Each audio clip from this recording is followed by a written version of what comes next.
Hello everyone, welcome back to my another mini vlog. বহুত দিনৰ মূৰত ভয়েস অভাৰ লৈ আপোনালোকৰ মাজলৈ এটা ভিডিঅ' লৈ আহিছোঁ। ভয়েস অভাৰ নিদিয়াকৈ আপোনালোকক ভিডিঅ' দি আছোঁ, তথাপিও আপোনালোকে বহুত মৰম দি আছে, তাৰ বাবে বহুত ধন্যবাদ।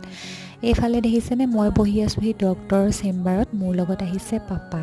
আচলতে এটা দাঁতৰ ট্ৰিটমেণ্ট মোৰ বহুত দিনৰ পৰাই চলি আছে আৰু ফাইনেলি আজি দাঁতটো সৰাব লাগিব।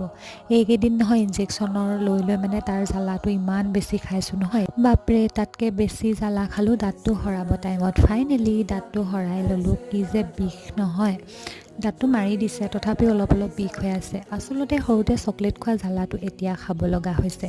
কি জানেনে, আগতে ইমান সুস্থ হৈ থকা মানুহজনী আজি একেবাৰে দুৰ্বল হৈ গৈছোঁ। আৰু এইফালে চেৰেলেক্স আৰু খিচিৰিয়ে কিন্তু এই দিনকেইটা কটাই দিছোঁ ৰাইজ। আমাৰ হনুমানৰ উৎপাতটো চাওকচোন বাৰু, কোনেও গেটখন মুঠতে খুলিবই নোৱাৰে, সি লৰালৰিকৈ পলাব চেষ্টা কৰে। মোৰ ভয়েস অভাৰটো দিওঁতেও এতিয়া হাঁহি উঠিছে, তাৰ অৱস্থাটো চাওকচোন বাৰু।